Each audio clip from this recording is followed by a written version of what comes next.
انور نے جھجکتے ہوئے بتایا کہ زہرا کے ابا کا اسی شہر کے مضافات میں ایک اور بہت بڑا بنگلہ ہے جو سالوں سے بند پڑا تھا، لیکن کچھ عرصہ پہلے اچانک نہ جانے کس وجہ سے برسوں سے بند پڑے کیواڑ کھول کر پھر سے تازہ کلئی پھروائی گئی اور سبھی گھر والے وہاں منتقل ہو گئے۔ میں نے لمبی سی سانس لی۔ تبھی زہرا کے پرانے گھر پر ہمارا فون اٹھانے والا بھی کوئی نہیں بچا۔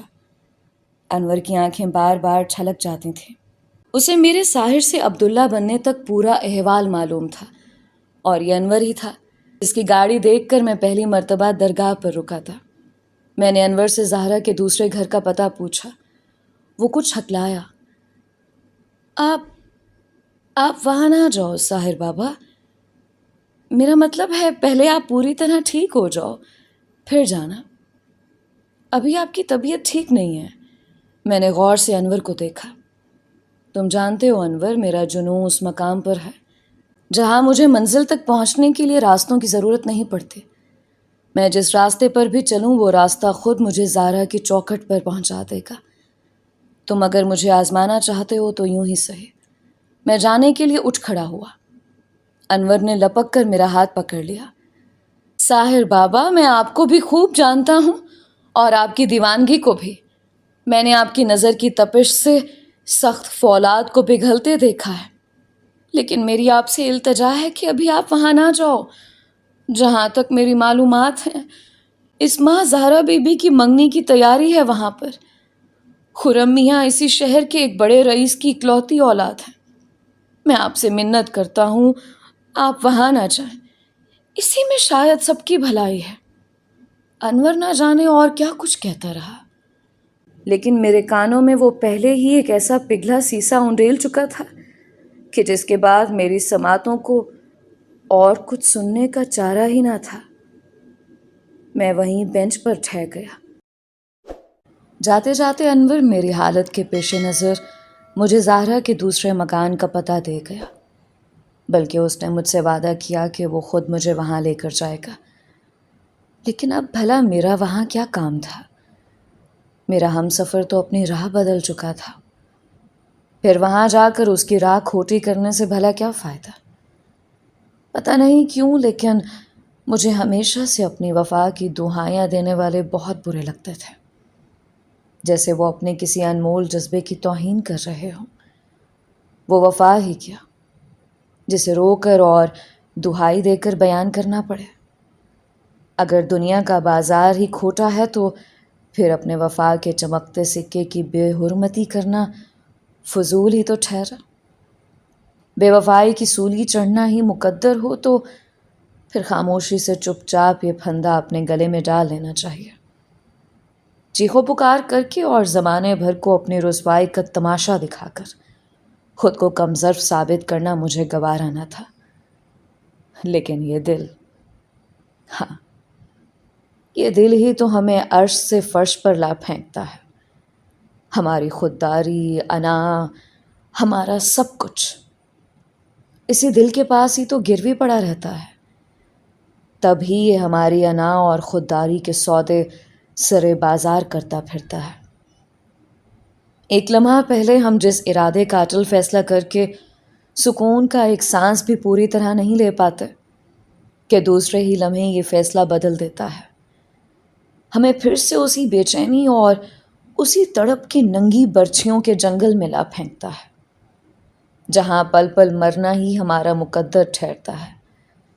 ہم لوگوں کی اور خود اپنی نظر میں گرتے چلے جاتے ہیں، بار بار فیصلے بدلتے ہیں، ارادے باندھتے ہیں، پھر توڑ دیتے ہیں، لیکن کچھ حاصل نہیں ہوتا۔ خود اپنا آپ بیچ کر بھی اس دلبر کو جیت نہیں سکتے جس کے لیے ہم اپنے اس دشمن دل کے ہاتھوں اتنی ذلت بھگت رہے ہوتے ہیں۔ میں بھی پوری رات اسی عذاب سے گزرتا رہا۔ ایک پل میں مجھے یوں محسوس ہوتا کہ آج کے بعد مجھے کبھی زہرا کی چوکھٹ کا رخ نہیں کرنا چاہیے، پھر دوسرے ہی پل میرا دل کوئی دوسرا پتا پھینک دیتا۔ نہیں، ضرور اس کی کوئی مجبوری ہوئی ہوگی، ورنہ وہ ایسی تو نہ تھی۔ میں پھر تڑپ کر کروٹ بدلتا تو کیا مجھے ایک آخری بار اسے مل کر سب سوالوں کے جواب نہیں مانگ لینے چاہیے؟ نہیں، اسے تمہارے اتنی فکر ہوتی تو وہ خود آ کر تم سے اپنی مجبوری بیان کرتی۔ اب خبردار جو تم نے اس جانب کا رخ بھی کیا تو۔ اسی ادھیڑ بن میں ساری رات گزر گئی، لیکن بعض مرتبہ ہمارے رات کے اندھیرے میں کیے گئے فیصلے دن کے اجالے کے ساتھ ہی اس تاریکی کی طرح غائب ہو جاتے ہیں جو صرف رات کا خاصہ ہوتی ہے۔ رات ہمیں بہادر بنا دیتی ہے اور دن پھر سے ہمارے نازک دل کو مسل کر خوف، خدشات اور وسوسوں سے بھر دیتا ہے۔ اس کشمکش کا نتیجہ یہ نکلا کہ مجھے شدید تیز بخار نے آ گھیرا۔ میں ابھی تک سلطان بابا کے کمرے سے ملحقہ ملاقاتیوں کے کمرے میں ہی لیٹا ہوا تھا۔ پاپا نے میری بگڑی حالت دیکھی تو دوڑ کر ڈاکٹر کو بلا لائے۔ ماما ٹھنڈی پٹیاں میری پیشانی پر رکھ کر نہ جانے کیا پڑھ پڑھ کر پھونکتی گئیں۔ یہ مائیں بھی کتنی بھولی ہوتی ہیں، انہیں اتنی خبر بھی نہیں ہوتی کہ انہیں اپنی اولاد کے لیے کسی خاص وظیفے کی ضرورت بھلا کب ہوتی ہے۔ وہ تو بس خالی پھونک ہی مار دیں تو ان کی محبت کی معجزاتی تاثیر اولاد کے لیے کافی ہوتی ہے۔ ڈاکٹروں نے فیصلہ کیا کہ اگر شام تک بخار نہ اترا تو مجھے بھی ہسپتال میں داخل کر لیا جائے گا۔ شام تک میری حالت تو کیا سنبھلتی، البتہ سلطان بابا کی سانسیں پھر اکھڑنے لگیں، اور پھر میں نے کچھ شناسا چہروں کو ہسپتال کی راہداری میں چلتے دیکھا۔ ارے یہ تو سب سے آگے حاکم بابا تھے، پھر مولوی خضر، پھر عامر، ہاں وہی پہلا عبداللہ جس نے اپنی گدی مجھے سونپی تھی، اور پھر آخر میں نعمان، وہ جسے میں عبداللہ کے لقب کے ساتھ ساحل والی درگاہ کا انتظام سونپ کر آیا تھا۔ اور بھی کچھ لوگ تھے، لیکن میں ان کے نورانی چہروں میں اپنی پہچان کی کوئی شبیہ تلاش نہیں کر پایا۔ وہ سب لوگ چلتے ہوئے میرے بستر کے گرد جمع ہو گئے۔ حاکم بابا نے میرا ہاتھ تھام لیا۔ میرے جوگی کا سفر ابھی ختم نہیں ہوا شاید۔ کیا سبھی بازیاں تم ہی مار جاؤ گے میاں؟ میں نے اٹھنے کی کوشش کی، لیکن پہلے عبداللہ نے میرا کاندھا دبا کر مجھے لیٹے رہنے کا اشارہ کیا۔ میری آواز کی نکاہت تھی، آپ سب ایک ساتھ یہاں کیسے؟ ہمیں سلطان بابا نے یاد کیا تھا، ان کے حکم کی تعمیل میں آئے ہیں۔ میں نے حیرت سے ان سب کی طرف دیکھا، لیکن سلطان بابا تو، میرا مطلب ہے کہ کیسا حکم؟ مولوی خضر نے مسکرا کر میری جانب دیکھا۔ اب بھی وہی سوال کرنے کی عادت، ہم سلطان بابا کو لے جانے آئے ہیں۔ وہ حجاز مقدس کی زیارت کو جانا چاہتے ہیں، ہم سب انہیں رخصت کرنے آئے ہیں۔ میں تڑپ کر اٹھ بیٹھا۔ حجاز مقدس؟ لیکن وہ تو بیمار ہیں، وہ اتنا لمبا سفر کیسے کریں گے؟ حاکم بابا نے مجھے یوں دیکھا جیسے کوئی بزرگ کسی ضدی بچے کو دیکھتا ہے، اور پھر انہوں نے میرے سر کو یوں تھپ تھپایا جیسے کہہ رہے ہوں کہ فکر نہ کرو بچے، سب ٹھیک ہو جائے گا۔ نہ جانے ان کے ہاتھوں میں کیسا جادو تھا کہ میں پل بھر ہی میں مدہوش سا ہو گیا۔ مجھ پر غنودگی کا شدید حملہ ہوا اور پلکیں بوجھل ہو کر خود بخود گرتی چلی گئیں۔ تبھی مجھے یوں لگا جیسے کوئی ہولے ہولے میرا شانہ ہلا رہا ہو۔ پھر مجھے دور کہیں سے پاپا کی آواز سنائی تھی، آنکھیں کھولو بیٹا، دیکھو شام ڈھل رہی ہے۔ میں نے نکاہت کے بوجھ تلے دبے پپوٹوں کو دھیرے دھیرے کھولا۔ میرا جسم پسینے سے تر تھا، مطلب بخار اتر چکا تھا، لیکن وہ جو کچھ میں ابھی چند لمحوں پہلے محسوس کر رہا تھا، وہ سب کیا صرف ایک خواب تھا؟ میں نے جلدی سے ادھر ادھر کمرے میں نظر دوڑائی، لیکن وہاں نہ تو مولوی خضر موجود تھے اور نہ ہی حاکم بابا، باقی سب لوگ بھی نہ جانے کہاں چلے گئے تھے۔ میں نے پاس بیٹھی مما سے پوچھا کہ کیا ابھی کچھ دیر پہلے یہاں ساحلی درگاہ سے کچھ ملاقاتی آئے تھے؟ ماما نے نفی میں سر ہلا دیا۔ مجھے کچھ سمجھ نہیں آیا کہ یہ کیسا خواب تھا۔ اتنے میں نرس نے آ کر بتایا کہ سلطان بابا کی بے ہوشی کا وقفہ کچھ دیر کے لیے پھر ٹوٹ گیا ہے۔ میں لپک کر ان کے بستر کے قریب پہنچا۔ مجھے دیکھ کر وہ دھیمے سے مسکرائے۔ میں نے ان کے اشارے پر اپنا کان ان کے ہونٹوں کے قریب کر دیا۔ ان کی آواز بامشکل مجھ تک پہنچ رہی تھی۔ ساحر میاں، اب عارضی جدائی کا وقت ہو چلا ہے۔ میں اپنے حواس کی آخری حد سے پہلے حجاز کے سفر پر جانا چاہتا ہوں۔ میں نے حاکم اور خضر کو پیغام بھیج دیا ہے۔ بس اب تم بھی مجھے رخصت کر دو۔ میری بد حواسی فزوں تر ہو گئی ہے۔ یہ آپ کیا کہہ رہے ہیں؟ آپ اس حالت میں کیسے جا سکتے ہیں؟ اور پھر جانا ہی طے ہے تو میں آپ کے ساتھ ہی جاؤں گا۔ جہاں سلطان بابا وہیں عبداللہ۔ آپ نے اکیلے سفر کا تصور بھی کیسے کر لیا؟ ان کی مسکراہٹ گہری لیکن آواز دور ہوتی گئی۔ عبداللہ بھلا سلطان سے کب جدا ہوا؟ لیکن تم یہاں ابھی میرے بہت سے ادھورے کام سر انجام دینا ہے، لحاظ تمہارا یہیں رکنا ضروری ہے۔ اور یاد رہے، ثابت قدم رہنا۔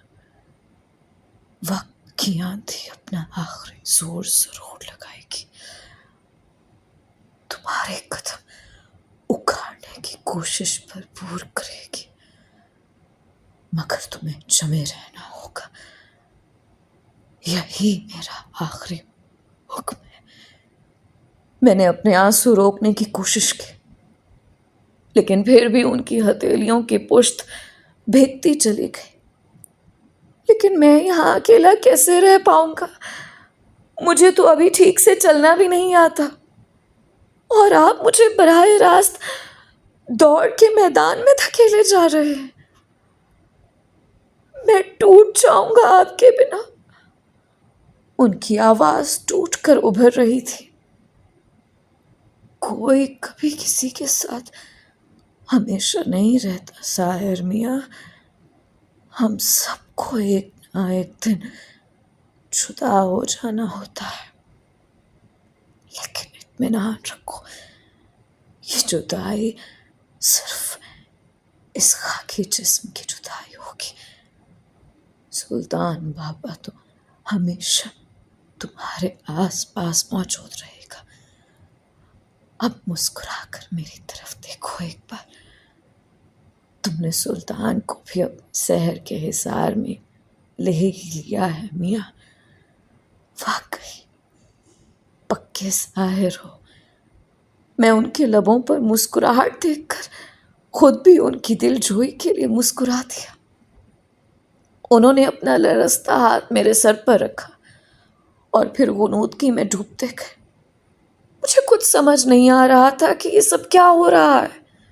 سلطان بابا نے حجاز جانے کی جس خواہش کا اظہار کیا تھا، ان کی وہ تمنا کیسے پوری ہوگی؟ اور سلطان بابا یہ جدائی کی بات بار بار کیوں کر رہے تھے؟ انہی الجھنوں میں گھرے جانے کب صبح کا سورج بھی نمودار ہو گیا۔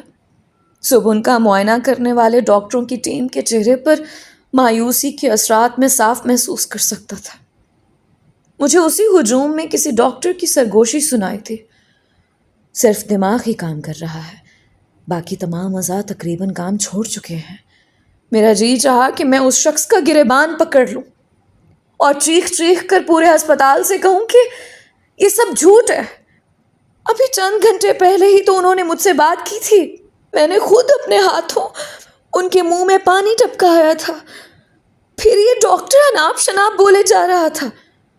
اچانک ایک دوسرا ڈاکٹر ہاتھ میں ایک کاغذ لیے کمرے میں نمودار ہوا۔ سعودیہ ہسپتال کا فیکس آ گیا ہے۔ ڈاکٹر حیات بن حبیب نے مریض کو حجاز منتقل کرنے کی اجازت دے دی ہے۔ اب ان کے علاج کی آخری امید بس ڈاکٹر حیات ہی ہیں۔ لیکن مسئلہ یہ ہے کہ اجازت نامے پر دستخط کون کرے گا؟ ان کا کوئی قریبی عزیز بھی تو نہیں ہے آس پاس۔ سب کی نظریں میری جانب اٹھ گئیں۔ مجھے سمجھ نہیں آیا کہ سلطان بابا کی تمنا پوری ہونے پر ہنسوں یا ان کے جدا ہونے پر زور زور سے رو۔ جانے ڈاکٹر حیات بن حبیب کون تھے اور ان کا سلطان بابا کی بیماری سے کیا تعلق تھا؟ لیکن اتنا تو صاف ظاہر تھا کہ سلطان بابا نے اپنے حجاز کے سفر کی تیاری مکمل کر لی تھی۔ میں نے اجازت نامے پر ان کے شاگرد کے طور پر دستخط کر دیا اور ضمانت نامہ بھی بھر دیا کہ کسی بھی انہونی کی ذمہ داری میری ہوگی۔ یہ نادان طبیب کیا جانے کہ جو انہونی ہونی تھی وہ تو ہونے جا رہی تھی۔ میرے جسم سے میری روح جدا ہو رہی تھی۔ سلطان بابا کے چہرے پر کومے کی حالت میں بھی ایسا سکون آمیز تاثر تھا جیسے گہری نیند سو رہے ہو۔ ایک بار جی میں آیا کہ ان سے کیا وعدہ توڑ دوں اور ان کی حکم عدولی کرتے ہوئے میں بھی اسی جہاز پر سوار ہو جاؤں جو ابھی کچھ دیر بعد انہیں لے جا کر حجاز کی مقدس سرزمین کے لیے روانہ ہونے والا تھا۔ لیکن ایمبولینس سے اترتے ہی میرے دل کا یہ چور بھی پکڑا گیا۔ مریضوں کے لیے بنائی خصوصی راہداری جو اسٹریچر سمیت مریض کو سیدھا رن وے تک لے کر جاتی تھی، اس کے سرے پر مجھے حاکم بابا اور مولوی خضر سمیت اپنے پرانے سبھی ساتھی انتظار کرتے ہوئے دکھائی دیے۔ اب مجھے ان باتوں پر حیرت نہیں ہوتی تھی۔ شاید رفتہ رفتہ میں خود بھی اس غیر مرئی نظام کا حصہ بنتا جا رہا تھا جو سلطان بابا کے ارد گرد اور ان کے معتقدین کے درمیان رابطے کا ذریعہ تھا۔ تبھی مجھے پتہ چلا کہ حاکم بابا اس سفر میں سلطان بابا کے ہم سفر ہوں گے۔ کتنا بے بس تھا میں اس لمحے۔ مجھے یوں محسوس ہو رہا تھا کہ بیماری تو صرف ایک بہانہ ہے۔ سلطان بابا نے خدا کے گھر کی زیارت کرنی تھی اور بس۔ وہ جانتے تھے کہ میں انہیں اکیلا کہیں نہیں جانے دوں گا، لہٰذا انہوں نے چپ سادھ کر میری ضد کا راستہ ہی بند کر ڈالا تھا۔ حاکم بابا بہت دیر تک مجھے سینے سے لگا کر تھپکتے رہے۔ کچھ سفر آغاز ہی سے اپنا انجام بیان کر دیتے ہیں۔ مجھے بھی یوں محسوس ہو رہا تھا کہ میرے علاوہ وہاں موجود سبھی لوگ اس انجام سے واقف ہیں، صرف ایک میں ہی ہوں ان سب میں ایسا کم ظرف تھا جسے کچھ سجائی نہیں دے رہا تھا۔ کچھ دیر بعد میں فضا میں ہوائی جہاز کو بلند ہوتے ہوئے دیکھ رہا تھا۔ جانے کیوں میرے دل سے ایک خاموش صدا نکلی، الوداع۔ کبھی کبھی ہماری زندگی میں اچانک ہی کچھ ایسے خلا پیدا ہو جاتے ہیں کہ ہمیں خود اپنا آپ ہوا میں معلق نظر آتا ہے۔ کچھ ایسی ہی میری بھی صورتحال تھی۔ مولوی خضر نے مجھے مشورہ دیا کہ میں رات گزارنے کے لیے گھر چلا جاؤں اور جی چاہے تو صبح ساحل والی پرانی درگاہ پر آ جاؤں۔ گھر کے گیٹ سے اندر داخل ہوتے ہی نہ جانے کیوں اس پرانے ساحر کی یاد نے شدت سے آ گھیرا۔ شاید اس یاد کے پیچھے بھی زہرا کی سلگتی یادوں کے انگارے کی آنچ اور حدت موجود تھی۔ مجھے ساحر اس لیے بھی یاد آیا کہ وہ جھپٹ کر چھین لینے کا عادی تھا، جبکہ اس کے برعکس عبداللہ خود اپنی دنیا لٹتے دیکھ کر بھی ہونٹ سیے بیٹھا تھا۔ آج اگر وہ پرانا ساحر ہوتا تو کسی کی کیا مجال تھی کہ وہ اطمینان سے اس کی محبت کو چھین کر لے جاتا۔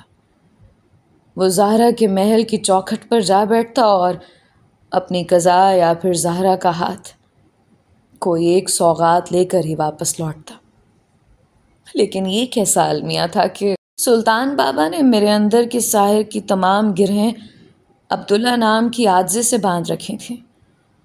جب ہم مجبور اور لاچار انسان بہت زیادہ بے بس ہو جاتے ہیں تو ہمارا جھگڑا ہمارے خدا سے شروع ہو جاتا ہے۔ ہمیں اپنی گزشتہ تمام گناہ جائز لگنے لگتے ہیں اور ہمارے دل میں کہیں دور یہ خواہش انگڑائیاں لینے لگتی ہیں کہ ہمارا خدا بھی ہمیں اسی طرح منا لے جس طرح کسی بے جا ضد پر رات کو کھانا کھائے بغیر سو جانے پر ہماری ماں مناتی ہے، بالوں میں انگلیاں پھیر کر، کبھی گدگدا کر اور کبھی رو کر۔ میں بھی اپنے خدا سے ناراض سا بنا کھانا کھائے بستر پر جا کر لیٹ گیا۔ جب انتقام لینے کے لیے کوئی ہستی میسر نہ ہو، پھر انسان خود اپنے آپ سے انتقام لینے پر مجبور ہو جاتا ہے، اور میں تو خود ہی اپنے آپ کا سب سے بڑا دشمن تھا۔ مجھے بھلا کسی اور دشمن کی ضرورت ہی کب تھی؟ لہٰذا میں خود ہی اپنی روح کو غم، دکھ اور الجھن کی برچیاں گھونپتا نہ جانے کب نیند کی وادی میں پہنچ گیا۔ تبھی مجھے یوں لگا جیسے سلطان بابا میرے پلکیں موننے کے انتظار ہی میں میری پتلیوں کے پیچھے کہیں چھپے بیٹھے تھے۔ ان کا لباس سفید اور تسبیح کا رنگ دودھیا تھا۔ دور پس منظر میں سبز گنبد کی ہلکی سی پرچھائیں دکھائی دے رہی تھیں۔ سلطان بابا کے چہرے پر خلاف معمول بے حد تازگی اور بشاشت کے آثار نمایاں تھے۔ انہوں نے تر و تازہ لہجے میں مجھے اسی طرح چھیڑ کر مخاطب کیا جو اس دنیا میں بس انہی کا خاصا تھا۔ کیوں میاں، تمہاری خدا سے ضد کی عادت نہیں گئی؟ کبھی دو گھڑی کے لیے اپنے اندر کی اس لڑائی کو روک بھی لیا کرو۔ کیوں خود کو ہر پل لہو لہان کیے رکھتے ہو؟ میرے لہجے میں شکوہ تھا۔ آپ کو اس سے کیا؟ آپ تو مجھے تنہا چھوڑ گئے نا، یہ جانتے ہوئے بھی کہ میں اس راہ پر آپ کا ہاتھ پکڑے بنا ایک قدم بھی آگے نہیں چل سکتا۔ پھر بھی آپ مجھے یوں ہی درمیان میں بھٹکتا چھوڑ کر چل دیے۔ سلطان بابا دھیرے سے مسکرائے۔ پرندے کو پرواز سکھانے کے لیے اس کے اپنے شہپر کو بھی ایک مرتبہ اسے چوٹی سے نیچے پھینکنا ہی پڑتا ہے۔ یہ اس نوزائیدہ کے پر کھولنے کے لیے ضروری ہوتا ہے۔ مخالف ہوا کا دباؤ، تیزی سے قریب آتی چٹانیں، زمین کی کشش اور آندھی جیسی چنگھاڑتی آوازیں اس شاہین بچے کو اپنے پنکھ پھڑ پھڑانے پر مجبور کر ہی دیتی ہیں۔ میں گڑ گڑایا، لیکن میرے پر تو پہلے ہی کسی کے ناکام عشق نے کاٹ دیے ہیں۔ مجھے پرواز کا سبق کیا دیں گے آپ؟ میری اڑان تو بھرنے سے پہلے ہی کسی کی زہریلی محبت نے گھونٹ دی ہے۔ اب میرا مقدر صرف چوٹی سے نیچے کی جانب جھانکتی قاتل چٹانوں سے ٹکرا کر پاش پاش ہو جانا ہے۔ فنا ہی میرا مقدر ہے، لیکن افسوس کہ میری تباہی کا یہ منظر دیکھنے کے لیے آپ یہاں نہیں ہیں۔ کم از کم مجھے آخری کندھا تو دے جاتے۔ میری آواز خلا میں بھٹک کر واپس آ گئی اور اگلے ہی لمحے میری آنکھ کھل گئی۔ پھر پوری رات میں کروٹیں ہی بدلتا رہا۔ شاید وہ فجر سے پہلے کی کوئی ساعت تھی جب کسی نے گھبرائے ہوئے لہجے میں میرے کمرے کا دروازہ دھڑدھڑایا۔ میں نے ہڑبڑا کر جلدی سے دروازہ کھولا تو مما اور پاپا دونوں ہی تاریک چہرے لیے موجود تھے۔ میری سانسیں اٹکنے لگیں۔ کیا ہوا؟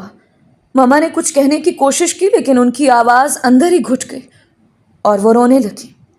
میں نے پاپا کو پکڑ کر جھنجھوڑا۔ خدا کے لیے کچھ تو بولے۔ پاپا نے میرے کاندھے زور سے تھام لیے۔ ابھی ابھی درگاہ سے مولوی خضر کا پیغام آیا ہے۔ سلطان بابا اب ہمارے درمیان نہیں رہے۔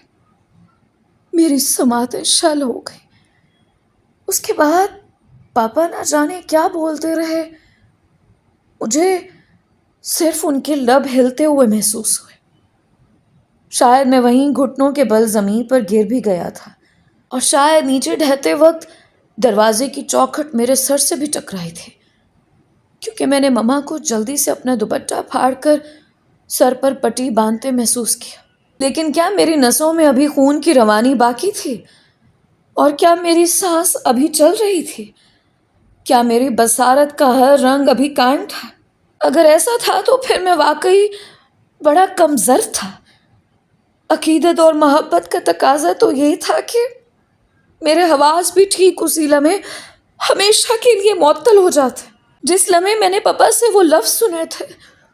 لیکن حیف مجھ پر کہ میں اب بھی پاپا کو زور زور سے چلاتے ہوئے سن رہا تھا، ساحر، ساحر ہوش میں آؤ! مولوی خضر نے ظہر کے بعد درگاہ پر سلطان بابا کی غائبانہ نماز جنازہ کا پیغام بھیجا ہے اور تمہارے لیے خاص حکم ہے وہاں پہنچنے کا۔ شاید یہ بھی سلطان بابا ہی کی آخری خواہش ہے، لیکن میں اس وقت کسی حکم کی تعمیل کے قابل ہی کہاں تھا۔ پتہ نہیں کب سورج چڑھا اور کب پاپا مجھے 2 نوکروں کی مدد سے سنبھالے اپنی گاڑی میں درگاہ کی جانب روانہ ہوئے۔ کچھ انہونیاں ایسی ہوتی ہیں جو ہمیں صاف نظر آتے ہوئے بھی درپیش آنے کے بعد اتنا ہی بڑا اعصابی جھٹکا دے جاتی ہیں، جیسا کہ ہم ان کی حقیقت سے بالکل ہی بے خبر ہوں۔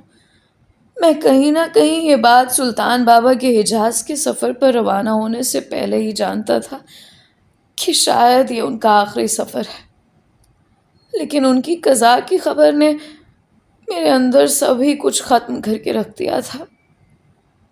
حیرت کی بات یہ تھی کہ ان کی رخصتی کا ٹھیک وہی وقت تھا جس وقت وہ میرے خواب میں مجھ سے ہم کلام تھے۔ میرے ذہن میں ان کی بات گونجی، یاد رہے یہ جدائی صرف اس خاکی جسم کی دوری ہوگی، لیکن میرے لیے تو اب بھی یہ جسم ہی سب کچھ تھا۔ میں ابھی بھی روحوں کی حدوں تک پہنچا ہی کب تھا۔ ہم درگاہ پہنچے تو حاکم بابا کے علاوہ سب لوگ موجود تھے۔ جانے مجھے کس نے صحن میں وہیں بٹھا دیا جہاں میں کبھی سلطان بابا کے سامنے 2 زانو ہو کر بیٹھا کرتا تھا۔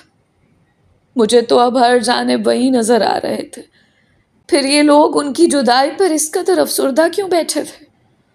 مجھے مولوی خضر کی آواز کہیں دور سے آتی ہوئی محسوس ہوئی، سوگ صرف 3 دن کا ہوتا ہے۔ سوگ؟ میں نے حیرت سے ان کی جانب دیکھا۔ کیسا سوگ؟ آج یہ سب کیسی بہکی بہکی باتیں کر رہے ہیں؟ ظہر کی نماز شروع ہوئی تو کسی نے مجھے بھی صف میں لا کھڑا کیا، اور پھر فرض نماز کے بعد غائبانہ نماز جنازہ کی نیت بھی باندھ لی گئی۔ کبھی کسی نے زندوں کی نماز جنازہ بھی پڑھی ہے؟ نماز کے بعد درگاہ کے لوگوں کے علاوہ باقی سب لوگ تتر بتر ہو گئے۔ مجھ سے پہلے اور بعد والے عبداللہ، مولوی خضر اور کچھ انجان لوگ سر جوڑے پتہ نہیں کیا کیا باتیں کر رہے تھے۔ پاپا میرے قریب ہی خاموش سے بیٹھے تھے۔ آج پہلی مرتبہ مجھے اس درگاہ سے وحشت ہو رہی تھی۔ جانے کون بتا رہا تھا کہ سلطان بابا کی وصیت کے مطابق انہیں مکہ کی سرزمین کے حوالے کر دیا گیا ہے۔ میرا جی چاہ رہا تھا کہ پاپا سے کہوں کہ آج رات ہی کی ٹکٹ کروا لیں، میں بابا کے پاس سعودیہ جانا چاہتا ہوں۔ عصر کے بعد مولوی خضر نے حجرے سے ایک کاغذ منگوایا اور دھیرے سے بولے، سلطان بابا کی وصیت پڑھنے کی اجازت چاہوں گا۔ پھر مولوی خضر نے دھیرے دھیرے سلطان بابا کے استعمال کی چیزوں کو ان کی وصیت کے مطابق بانٹتے گئے۔ کسی کے حصے میں تسبیح آئی تو کسی کو ان کا جائے نماز ملا، کوئی لباس اور لاٹھی کا حقدار ٹھہرا، میرے لیے کچھ نہ بچا۔ مولوی خضر نے وصیت ختم کی، اور اب میں آخر میں سلطان بابا کی وصیت کے مطابق ان کے جانشین کا اعلان کرنا چاہوں گا۔ سلطان بابا نے اپنا جانشین اسے مقرر کیا ہے جو ان کے مطابق سب سے زیادہ اس اعزاز کا حقدار ہے، اور وہ ہیں ساحر میاں، سلطان بابا کے عبداللہ۔ میرے ہاتھ سے تسبیح گر گئی۔